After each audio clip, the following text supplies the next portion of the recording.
Welcome back. History के दो parts हम ऑलरेडी कंप्लीट कर चुके हैं, तो ये है हिस्ट्री का थर्ड पार्ट और इसमें हम ऑलमोस्ट चैप्टर कंप्लीट कर लेंगे। तो हमने अभी तक देखा था कि रशिया में रिवॉल्यूशंस हो रहे थे, ठीक है। तो उसके बाद में क्या हुआ था, उसके बारे में हम बात करते हैं। The February revolution in Petrograd, the capital of Russia was Petrograd. Russia की कैपिटल थी पेट्रोग्रेड, ठीक है। And Petrograd was divided into two parts. देखो, रशिया के अंदर एक नदी निकलती थी जिसका नाम था रिवर नीवा। उसके लेफ्ट साइड में सारे अमीर लोग रहते थे। जैसे वहीं पे विंटर पैलेस था, मतलब राजा का पैलेस था। गवर्नमेंट बिल्डिंग्स भी वही थी और डूमा भी वही बना हुआ था। और राइट साइड में सारे गरीब लोग रहते थे, जैसे वर्कर्स हो गए, फैक्ट्रीज वगैरह सब वही बनी हुई थी, ठीक है। तो इन फरवरी 1917 बहुत ज़्यादा ठंडी पड़ रही थी, बहुत ज़्यादा, विंटर्स बहुत ज़्यादा हाई थी। और वर्कर्स जो थे ना, उनको खाने की बहुत ज़्यादा कमी हो गई, क्योंकि जहाँ ज़्यादा सर्दी होती है वहाँ पे अनाज नहीं उगते। तो एग्रीकल्चर प्रोडक्शन लो हो गया था, जिसकी वजह से शॉर्टेज हो गई थी। ऑन 22 जनवरी, 22 फैब को क्या किया, गवर्नमेंट ने ना फैक्ट्रीज को लॉकडाउन कर दिया था, फैक्ट्रीज को बंद कर दिया था। और उसी के अगले दिन 50 फैक्ट्री के वर्कर्स जो थे वो लेफ्ट साइड चले गए। क्यों? स्ट्राइक करने के लिए। दिखती बात होंगी, उनके पास में काम नहीं होगा अगर फैक्ट्रीज बंद कर देंगे तो। और उस स्ट्राइक्स को लीड कौन कर रहा था? वुमेन कर रही थी। Women led to the strikes. This came to be known as international women day, और इसी को इंटरनेशनल वुमेन डे कहा गया। और ये कहाँ पे प्रोटेस्ट करने लगे थे? नेव्स्की प्रोस्पेक्ट के अंदर, जगह का नाम है, यहाँ पे ये लोग प्रोटेस्ट करने लगे थे। गवर्नमेंट ने क्या किया इसके बदले में? गवर्नमेंट ने कर्फ्यू लगा दिया था। वर्कर्स ने उसके रिटर्न में क्या किया? वर्कर्स ने सारे, मतलब शाम तक सब लोग घर चले गए थे। ये कब की बात है? 22 फैब 2000 1917 की बात है, ठीक है। Workers return by evening, worker शाम तक घर चले गए थे और वापस 24 तारीख को वापस आए। 24 और 25 तारीख को वो लोग वापस आए। गवर्नमेंट ने क्या किया? गवर्नमेंट ने कैवलरी और पुलिस को भेजा था। कैवलरी मतलब सोल्जर्स और वॉरियर्स, उनको भेजा था और बोला था कि सिर्फ इन इन लोगों पे नज़र रखना कि ये कोई भी वायलेंस क्रिएट ना करे। फिर 25 तारीख को गवर्नमेंट ने ड्यूमा सस्पेंड कर दी, एक और ऐसा स्टेप जिससे लोगों को और ज़्यादा गुस्सा आता। 26 फैब को पीपल गैदर इन फोर्स, बहुत सारे लोग इकट्ठा हो गए। 27 फैब को पुलिस हेडक्वार्टर्स स्मैक्ड, लोगों ने क्या किया? पुलिस हेडक्वार्टर्स पर अटैक करना स्टार्ट कर लिया और स्ट्राइक करने लग गए स्लोगन्स के साथ में। अब गवर्नमेंट क्या करती? गवर्नमेंट ने कैवलरी को बोला कि जाओ और ओपन फायर कर दो लोगों पे, जो सामने दिखे उसे मार दो। पर ये गवर्नमेंट का एक बुरा स्टेप था। तो कैवलरी ने बोला नहीं नहीं, हम तो नहीं मारेंगे, हम ये काम नहीं करेंगे। तो इन्होंने फायर करने से मना कर दिया था। अब सोल्जर्स वर्कर्स, अब देखो, अब एक तरफ कौन है? एक तरफ है सोल्जर्स, वर्कर्स और ड्यूमा के लोग। क्योंकि ये तीनों को राजा ने क्या किया था? धोखा दिया था एक तरीके से। तो ठीक है, तो सोल्जर्स, वर्कर्स और ड्यूमा के लोग एक साथ में मिल गए उसी बिल्डिंग में जहाँ पे ड्यूमा हुआ करती थी, और वहाँ पे उन्होंने एक नई बॉडी को जन्म दिया जिसका नाम था पेट्रोगेट सोवियत। अब ये क्या है पेट्रोगेट सोवियत? ये एक जगह का नाम है, ठीक है। Next day military officers went, अब उसके अगले दिन जो सोल्जर्स वगैरह थे, मिलिट्री के ऑफिसर्स थे, उन्होंने क्या किया? वो सार के पास गए और उसको सिर्फ एडवाइस करे कि देखो, अब तुम्हारे हाथ में कुछ है तो नहीं, तो सबसे बेस्ट चीज़ यही रहेगी तुम एब्डिकेट कर दो। एब्डिकेट मतलब रिज़ाइन कर दो, ठीक है। तो शाह ने बोला हाँ तुम बोल तो सही रहे हो। तो उसने एडवाइस को माना और रिज़ाइन कर दिया। कब? 2 मार्च को, क्योंकि अब राजा के पास में ज़्यादा पावर बची नहीं थी। अब पेट्रोगेट सोवियत, मतलब पेट्रोगेट सोवियत और ड्यूमा दोनों मिलके क्या बनाती है? प्रोविजनल गवर्नमेंट बनाती है और वही आगे कंट्री को रन करती है, ठीक है। आफ्टर फेबररी, इन अप्रैल 1917, अप्रैल 1917, अब तुम्हें याद है बॉल्शेविक और दो तरह की पार्टी, मतलब पार्टी को दो पार्ट्स में डिवाइड किया था, बॉल्शेविक और मेंशेविक, ठीक है। बॉल्शेविक का लीडर था व्लादिमीर लेनिन। तो उसने क्या किया? उसने बोला, उसने प्रोविजनल गवर्नमेंट के सामने 3 डिमांड्स रखी कि, और उसी को अप्रैल 28 से बोला गया, ठीक है। वो 3 डिमांड क्या थी? पहली चीज़, कि वॉर को बंद कर दो, ठीक है, war to be bought to close. और दूसरी चीज़, जितने भी लैंड पीसेंट्स की थी वो पीसेंट्स को लौटा दो, ठीक है। और तीसरी चीज़, बैंक को नेशनलाइज कर दो। और उसको एक और चीज़ चाहिए थी कि जो बोल्शेविक पार्टी है उसको कम्युनिस्ट पार्टी में कन्वर्ट कर दिया जाए। लेनिन प्रेडिक्टेड दैट, पर है ना, लेनिन के दिमाग में तो कुछ और ही चल रहा था। लेनिन कौन था? बोल्शेविक का लीडर था। उसके दिमाग में क्या चल रहा था कि प्रोविजनल गवर्नमेंट जो है ना वो प्रॉब्लमेटिक हो सकती है, किसके लिए? वर्कर्स के लिए। ऐसा क्यों? क्योंकि उस गवर्नमेंट के अंदर लैंड लॉर्ड्स, बिजनेसमैन और आर्मी ऑफिसर्स हैं। तो वो वर्कर्स के अच्छाई के बारे में क्यों सोचेंगे? तो इसी वजह से वर्कर्स का मूवमेंट स्प्रेड होने लगा था। वर्कर्स का मूवमेंट स्प्रेड हो रहा था। Factory community started appearing, factory के कम्युनिटीज़ वापस से स्टार्ट हो गए थे प्रोडक्शन क्रिएट करना, और ट्रेड यूनियंस बननी स्टार्ट हो गई थी।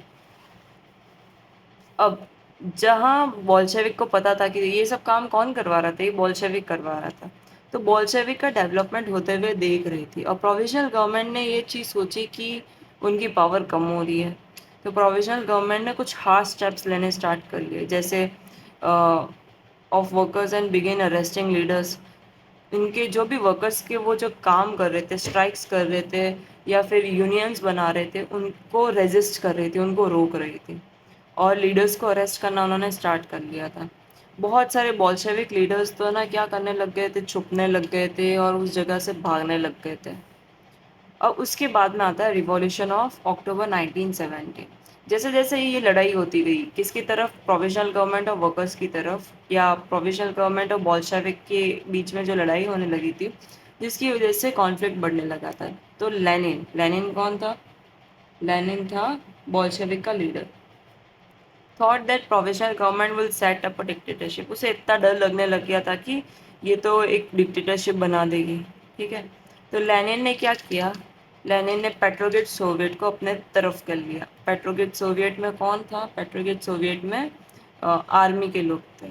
अपनी तरफ कर लिया, पार्टी के अंदर मिला लिया और एक नई बॉडी फॉर्म की जिसका नाम था military revolutionary community.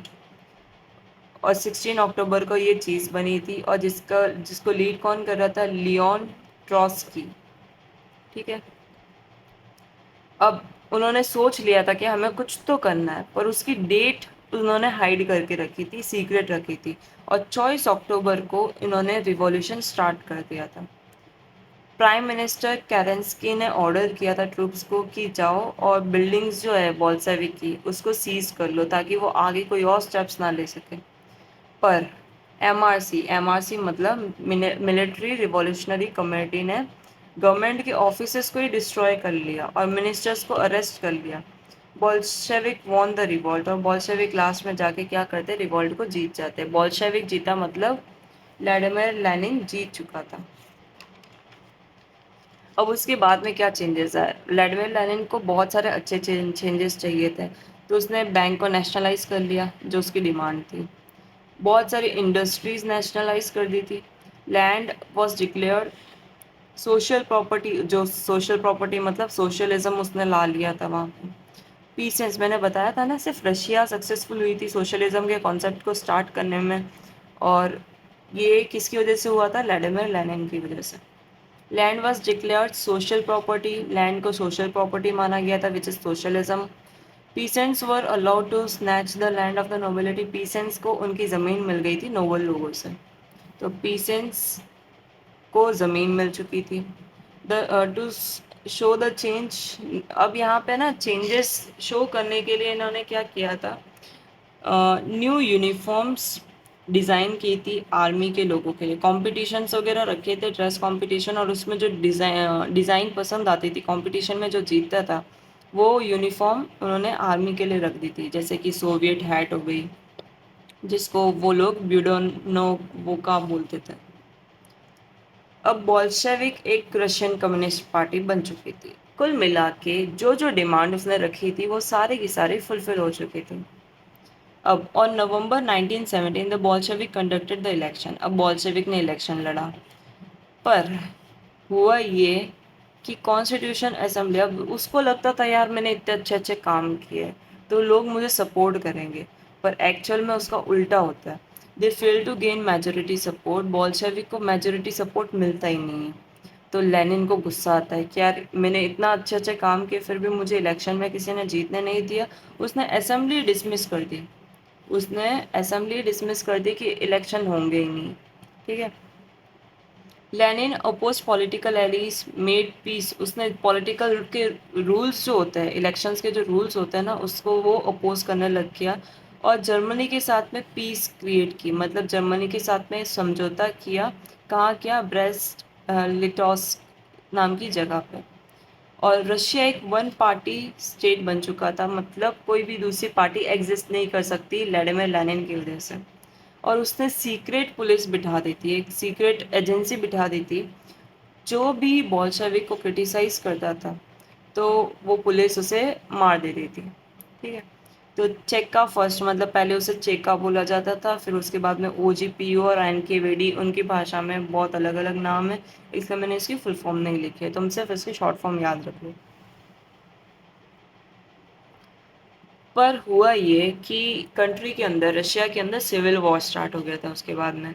Civil war तीन तरह के लोगों के बीच में स्टार्ट हुआ था। एक जो प्रो सारिस्ट थे, उनको वाइट्स बोला जाता था। प्रो सारिस्ट मतलब जो राजा, पहले के सार राजा था ना, सार, उसको जो पसंद करते थे वो प्रो सारिस्ट थे। ग्रीन्स जो सोशलिस्ट रिवॉल्यूशनरीज थे, मतलब पीसेंट्स थे। और रेड बोल्शेविक और बोल्शेविक के लोगों को बोला जाता था। ठीक है। ग्रीन्स और वाइट्स को सपोर्ट मिलने लग गया था फ्रेंच, अमेरिका, ब्रिटिश और जापानीज ट्रूप से। कुल मिला के ग्रीन और वाइट्स के साथ में बहुत सारी कंट्रीज थी, और वो सब के सब किसके अगेंस्ट में थी? बोल्शेविक के अगेंस्ट में। ऐसा क्यों था?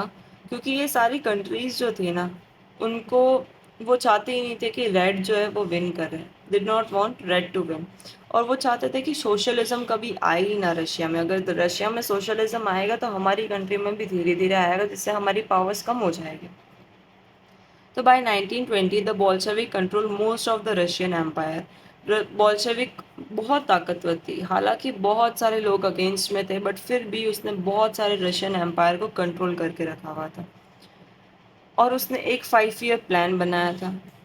5 ईयर प्लान मतलब कि अगले 5 सालों में वो क्या क्या करने वाला है, वो उसका एक प्लान बनाया था।